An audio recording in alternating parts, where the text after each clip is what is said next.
Yun, bro! Hello! Gold! Gold medal! Oh, bro! Golden era! Golden Yun. Italiano! Early ka! And we won it in China. Grabe. After beating China! In After beating China! China. Wow! Wow. Wow, Di pa bro! rin ako makapaniwala. It's been an Oo, hour after watching it. Hindi pa rin ako makapaniwala na after how many years? correct. 60 years. Gold medal sa basketball ang Pilipinas. Diba? And Gold talaga, bro. whew, As in golden Italiano. As in golden gold. Maharlika. So, Oh. so bago tayo mag-sports, konting politika. So tama naman sinabi ni BBM na papunta na tayo sa golden era. Mukhang At least sa basketball. Ayun. Golden era. Oh. nakaswerte si BBM after all the Oo. policy and everything. Good news na naman tayo. Yun na naman ang sasabihin ha. Kunyari, panahon ni Pinoy, 0 gold Uy, medal hindi sa Asian Games. silver tayo, di ba? Pero nung Hindi, tsaka si panahon ni Duterte, 0 gold medal sa Asian Games, Tigong basketball. kasi. Oh. Hindi talaga natin matatalong China kasi magagalit, dalawang magalit, hindi isa. Pero ngayon, go talaga. Yeah, pero bro, Diba? okay, ganito Okay. Let's do Seryoso this na. differently. Let's do this differently. Kasi, ayan na naman kanina, may mga nagpo-post daw, shout out Chot, yung mga ganon. Galing ni Chot, mga ganon. Let's be honest. Nung game natin with Puerto Rico at saka yung game natin, bro, with Italy, nakita ko na yung sparks of genius, di ba? We kept those fights very close and then tinambakan natin ng China. Costa Rica yata. Pero, yun nga, Costa Rica. Wala na, medyo late na. Costa Rica, we kept it close, super close. Third quarter, para may hope pa tayo. Italy, decent yung result compared sa what we was before. And then, China, tinambakan natin. So, I know yung FIBA World Cup, hindi siya kasing ganda ng in-expect natin na 2-3 wins. Japan was the one who got it. Sure, so we have to go for the Olympics in Paris on our own. Gets ko yan. But I think we already saw the sparks of genius that came into full fruition right now. No? Let's do a Chot Reyes club kind of analysis because I think he deserves more respect than he's getting for everything, no, bro. Go ahead, bro. Ganito, this is how I frame yung nangyari.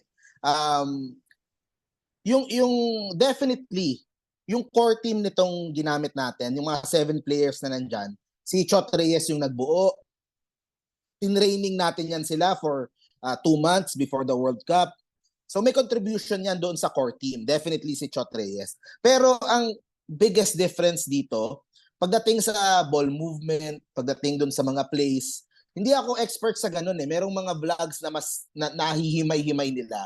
Pero mas kita mo na iba yung ball movement, yung magpapasa ng 4 na beses, look for the open man. Tapos so in terms of coaching, strategy, ang ganda nung pinakita ni Coach Tim Cone na naha-highlight yung difference kay Chot. Okay? Si Chot, si Tim Cone din naman nagsasabi more on isolation play, tapos dribble drive offense, which works sa PBA, sa international game, kinukulang minsan. Pero with that being said, nung World Cup naman, totoo naman yun. Pero we have Jordan Clarkson, we have yung mga players from Japan. So, pero kumbaga yung sinimulan ni Coach Chot para dito, kumbaga nagamit din talaga. By the time na dumating yung Asian Games, ang ganda na nung bonding nung core group natin ng mga players, which is sila Scotty, sila Junmar, Japet, CJ, Oftana. So yung mga players na yon na naging core talaga. Even Newsam, diba, na 2 months and more nag-practice kay Coach Chot. So definitely bibigyan natin ng credit si Coach Chot dun sa contribution niya dito. Pero yun nga, nako-contrast. And I would say this parang na-vindicate din yung mga in a way, yung mga nambabash kay Coach Chot na nung nawala siya, si Coach Tim yung pumalit, ibang system, ibang doon tayo nanalo, doon tayo nagganyan ng mga resulta. So in a way parang ganun din kasi ang nangyayari parang minsan binabash din yung mga nagsasabi ng Chot resign or na talangka kayo, ganun pero yun kumbaga yung Pinoy marunong-runong na din naman sa basketball. Pero syempre, ayaw natin yung mga bastos, di ba? Definitely merong mga bashers na bastos. Ayaw natin yun. Pero yun nga, in a way, parang nakikita ko, na-vindicate din naman yung mga, those who were asking for change sa SBP. Okay. Before we go to Team Cone, I mean, of course, all praise to him. For me, actually, he's the first guy I'll congratulate because leadership, tactics is everything. Agree ako sa lahat ng sinabi mo, bro. This is what I want to say here is that under Chot Reyes, we were playing FIBA World Cup. All right, hindi lang Asian Games, 'di ba? No offense, pero malayo pa rin yung quality ng Italy at saka Costa Rica, Portugal, whatever, dun sa Iran or China, 'di ba? No offense, no? Or even Jordan. Ang Jordan nga kulelat pa sa FIBA World Cup, silang last rank. So, just to put things in perspective, tinalo din natin ng China ng double digit, mas malaki. Dito 1 point lang. Let's not forget, natalo tayo sa Jordan ulit, no? I mean, natalo tayo before 1991. Natalo tayo ulit dito sa Asian Games. So it's not like umalis si Chot Reyes, we went from itlog to 10, right? We went like from 7, 8, or 6, 7 na papunta sa 10, and then biglang 6, 7 pa rin tayo nung una, and then nag-next level to 8, 9, di ba? Hindi pa tayo 10. But para my point is like, it's not like Chot went and then we went like 0 to hero. Hindi. We already saw sparks of brilliance there. But I also agree with you. Again, I'm a football guy, so I'm not gonna pretend. Medyo may mas alam ako sa football tactics kaysa basketball. Pero basta thanks to PlayStation and all of that, may konti ako natutunan. My understanding is dun sa strategy ni Team Cone, mas lumabas yung strengths ng Philippine team just when we didn't have some of our top players like Jordan Clarkson, or we didn't have Soto, etc. So parang mas efficient yung tactics ni Team Cone in bringing out the best out of the Filipino team. But then again, what I'm saying is that I think you also agree with me that under Chot Reyes, we saw the foundations already being built, no? And then kumbaga ni next level na lang. Kumbaga andun yung iPhone 1, in iPhone 2 na lang ni Team Cone. So it's not like Team Cone came and got a completely loser team and turned it into a hero team. I don't think that's the case. And let's not also forget, we only beat the Iranians by 1 point. We beat the Chinese only by 1 point. And then sa third quarter lang talaga tayo nag-next level dito. Because yung first, second, and fourth quarter, patas lahat Really sa third quarter, dun nag-defensive mode tayo. Shinut down talaga natin yung star players ng kabila, yung kanilang Kobe Bryant, di ba? Na hindi makakascore talaga si Jefferson. So, my thing is, hindi naman chamba. So I disagree also sa mga nagsasabing chamba. But this was really like, we had to grab it from the jaws of defeat, diba? Ilan over and over again. We lost to Jordan. Muntik na humabol pang Iran. After 20 points tambak sa kanila nung earlier quarters. China, tambak tayo first half. And then we came from behind. And dito really the third quarter, it made a difference. So, again, we'll go to Team Cone and how great he is, but I think it's not a 0 versus 1 binary situation, right? It's more of like an improvement and adjustment, etc. So yeah, I think it's a good kind of progression. But of course, let's go. Pero ngayon naman, pag-usapan natin si Coach Team Cone, because the interesting thing is, alam natin yung kasaysayan, di ba? Back in the day, si Coach Cone was also the one who brought us to the highest levels, no? Not this high. Bronze. But bronze, right? This is 1998 Centennial team. 1998, exactly, Centennial team. So that's the most successful we were since 1962 in Jakarta, right? So that's the last time we won a gold. Back to back, 4 times tayo gold, etc. But remember, for a while, parang may Supreme Court case, di ba, na kinwestiyon yung residency. Essentially, there was a legal case that questioned kung si Team Cone ang pwede mag-coach ng Pilipinas dahil, of course, lumaki siya sa Pilipinas and all of that, asawa niya Pilipina. But there were some questions around whether yung coach natin could be Team Cone, considering that we should have first considered full Filipino option, whatever you want to call it. So actually, Chot Reyes was the one who replaced him, right? Kasi yun ang assistant niya, diba? So what's interesting is that you had this, so the last time that we were kind of up there, Team Cone and Chot Reyes were working together. Except it was the other way around. The team had to go down for a while. Chot came in. This time, Chot made the first moves. Then Team Cone pushed it to the next level. Just an interesting history there, no? But bro, what is your understanding, Team Cone? Kasi ikaw mas marami kang alam sa PBA talaga and Philippine basketball than me by far. So the floor is yours, bro. Hindi, ito gusto ko din sabihin dito sa panalo natin sa Asian Games. may gusto lang 2 points lang. The first one is swerte din tayo na hindi sineryoso nung maraming countries. Pinadala nila team B nila. Nagsisimula na yung liga sa Korea, sa Japan. Yung Lebanon hindi sumali. So we got lucky Oo in nga. that aspect. Oh, sorry, can you explain that mo? So, bakit mahina yung team ng Japan, ng Korea, Lebanon, yung mga ibang higante? Bakit parang wala sila sa eksena? Can you explain that to us? Kasi ako rin, I wonder what's going on there. Kasi ang focus nila is the Olympics. So they wanted to do well doon sa World Cup kasi yun ang qualifier for the Olympics and Japan won. Diba? Automatic sila for the Olympics. They don't need to pass the qualifier next year na mahirap yon. So yun ang focus nila. So after they got that, simula na ng B-League nila, ayaw na nilang pahiram yung mga players nila. So ang pinadala nila is yung mga B-team. Team B nila. And I think ganun din yung nangyari sa Korea. And yung Lebanon, nagkagulo-gulo ata sila. Hindi ko alam. Wala na silang pinadala na team. Yun. So, on that aspect, sinuwerte tayo. Kasi ang hirap siguro ng mga team na yon kung nakatapat natin dito. Pangalawa, Iran, parang bata pa yung team nila eh. Parang transition team din yung Iran eh. Kita mo, di ba? Yes, yun pa. Nga, nag-retire na yung si Hadidi ba yon, yung tino-tournament tayo every tournament. So, yun yung mga lucky breaks. Pero kasama yon. Those are breaks of the game, of the tournament, di ba? Yun yung una. Pangalawa, make no mistake about this. Hindi natin magagawa to kung wala si Justin Brownlee. Definitely. As expected, parang sa SEA Games, kinarga tayo ni Justin Brownlee. And Coach Tim, familiar with Justin Brownlee, kabisadong-kabisado na he knew how to use him properly. And in fairness, yung everyone around him, yung players around him, they did their roles very well pagdating sa depensa, pagdating sa ano. Pero definitely Justin Brownlee carried this team and dapat pagawa ng statwa itong si Justin Brownlee because of his effort and yung contribution niya dito sa team, and definitely kumbaga pusong Pinoy itong si Justin Brownlee. So yun yung dalawang napaka-importanting points na masasabi ko. Pero yun nga, pagdating kay Coach Tim Cone, isang maganda din na that happened throughout this tournament na nakikita natin is yung mga adjustment niya eh. Doon magaling din si Tim Cone eh. Kapag kunyari yung kalaban lumalamang or may ginagawang strategy na tatalo tayo, he is quick to make adjustments. Nandiyan ka pa? I can't hear you. Yeah. Hindi ko lang sarili ko para hindi okay. Sorry bro, go ahead.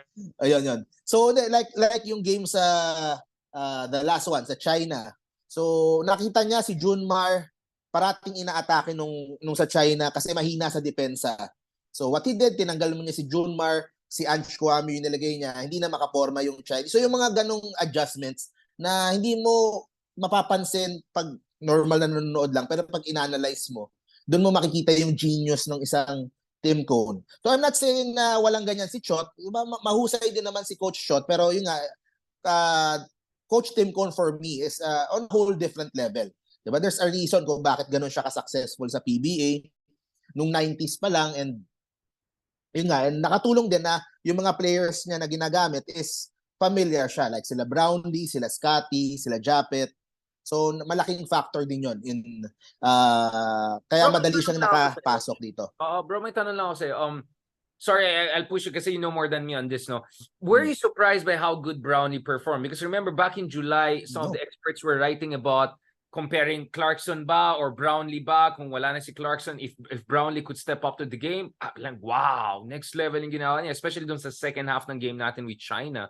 I think he was indeed really the difference. But you're also right. I mean, si Scotty, yung mga ginawa niya, grabe yung mga parang yung hustle, rebounds, defense. Bro, wow. Actually, pagdating kay Brownlee, hindi talaga. I wasn't surprised at all. Alam natin, yung miracle shot na yon, he did that, I think, in 2016. We always knew that he had it in him. Pero yung kumbaga it's still sobrang nakakamangha pa rin to see how easy he makes it look. 'Di ba? Yung huling 3-pointers na yon, kung gaano siya kainit. Sobra siyang clutch. So ibang klase talaga. Maski si Coach Tim Cone, lahat siguro sila iniisip talo na tayo, wala na, pero talagang ibang klase yung si Justin. Pero we knew alam naman natin na yung that's the caliber of player He had he it is. in him. He had it.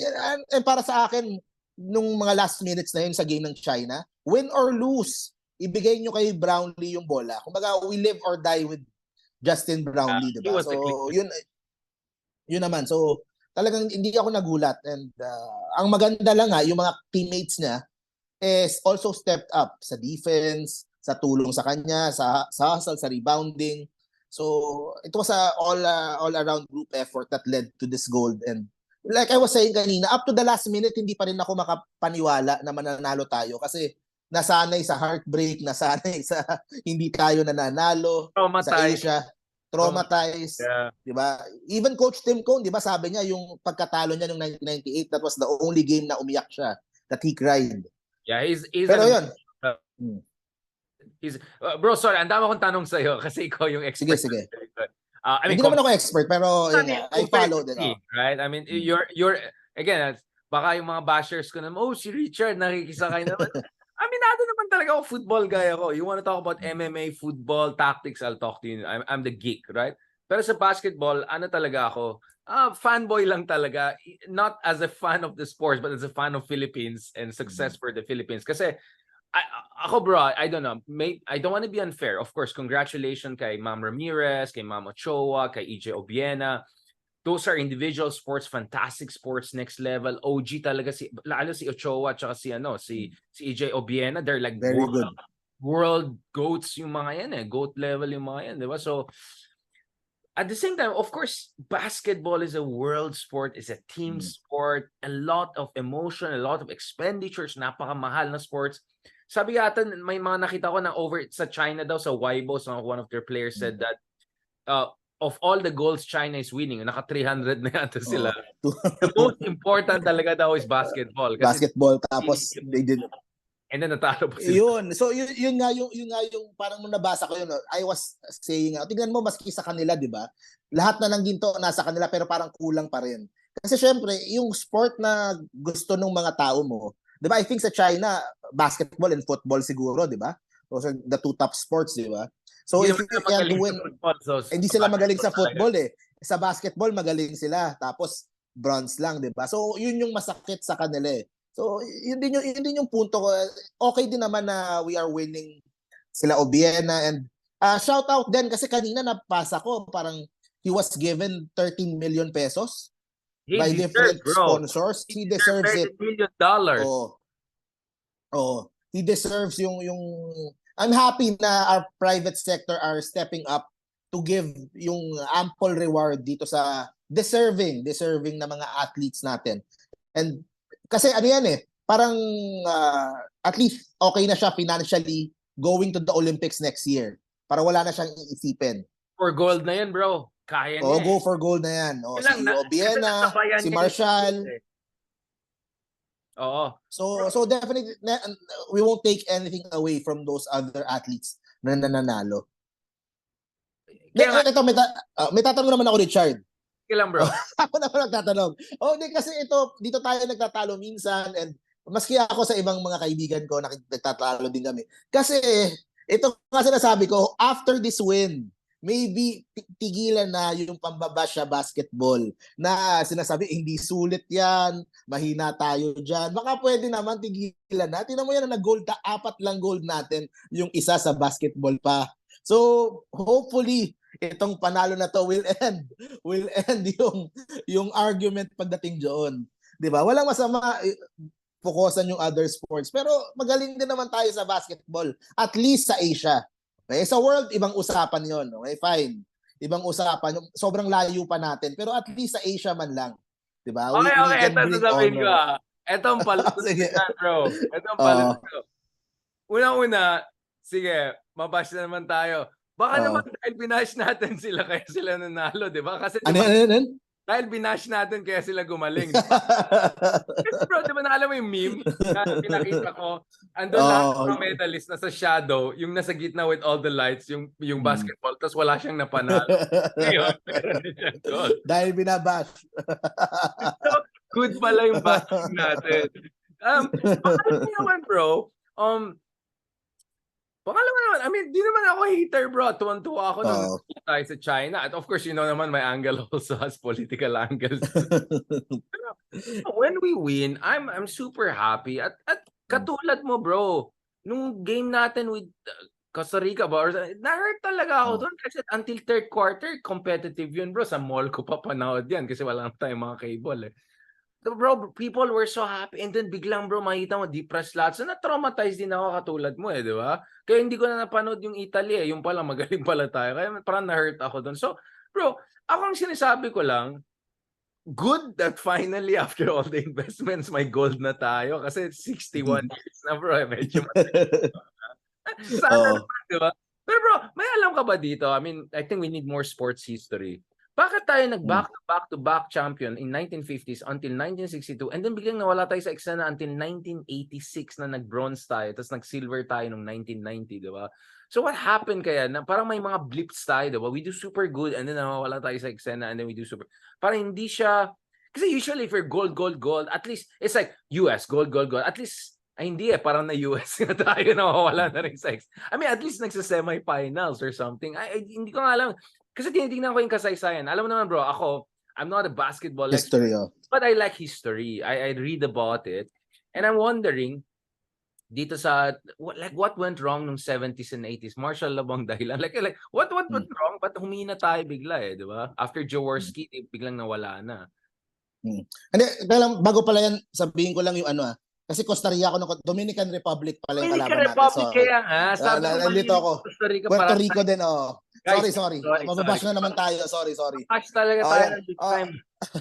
Hindi, so yung question mo dun sa 60s. Hindi, noon pa man magaling na yung noon pa man magaling na yung Pilipino sa basketball, okay? Pero the thing is siguro, nag-catch up lang yung ibang bansa. I think, gano'n lang naman yung nangyari. Nag-catch up lang, tapos for how many, na-dominate ng China, ng Iran, ng mga ano na. So I think that's what happened throughout all those years na wala tayong gold medal. And di ba yung kay Timco nung 1998 muntik na, di ba? Bronze na tayo noon, eh. So there was always that chance naman na we were always nasa top 5, top 10. Kaso yun lang, gumaling lang talaga yung ibang bansa. Asia is napakalaki ng Asia, so definitely and mas maraming pera yung mga countries na kalaban natin. So I think yun lang na nag-catch up lang yung ibang bansa, and yun, nagkataon lang ngayon na tamang system, tamang coach, tamang player with Justin Brownlee, tapos yung ibang teams nag-slow down, nag-team B. So it was the perfect time to win, eh. Yun. So I think yung kay Coach Chot din, okay, tama din naman yung sinabi mo, maganda din naman yung performance niya. Pero I think it's all about goal setting kasi. Diba? Yung may goals na sinet si Coach Chot, may expectations na sinet. He wasn't able to deliver that. So, syempre, as a coach, you take responsibility. Kay Coach Tim, ganun din. Diba? Meron siyang goal na sinet. He was able to accomplish it. So, I think ganun naman more or less yung nangyari. Pero, definitely, sa contribution, marami namang na-contribute si Coach Chot. Kahit na despite all the bashing and the Pero yun nga, may mga mismanagement talaga na nangyari along the way. Pero either, at least, we can all move on from that. Diba? With this gold medal victory. Oh, bro, mi hermanos Latinos, mi mas sinceras disculpas for making the mistake between Costa Rica and I'm sorry. Mis mas sinceras disculpas, ha? Hermanos Latinos natin, mga walang yan to, pinintay na pala tayo ng Puerto Rica. Oh my God. Dominican Republic, yeah. Dominican Republic. Hermanos Latinos, super sorry. Please don't cancel out. We're nice guys. We're just super tired and overexcited with what happened. Friday traffic kasi, di ba? Bro, okay. I think we kind of covered all the important elements of this success. So I think in our next episode, pag-usapan natin what's next. At saka, let's also have real talk, no? Like, ano yung mga kakulangan, may mga problema tayo. Kasi hindi lang national team, yung PBA pa, isa pang issue yan, di ba? Kasi mahina yung mga clubs natin ngayon, di ba? Tinatambakan na tayo ng ibang bansa, di ba? Our league used to be the NBA of Asia, and now, I don't know, barely top 5. So pag-usapan din natin yan. Thank you very much, bro. Project Pilipinas, back for the golden era. Bro. God bless.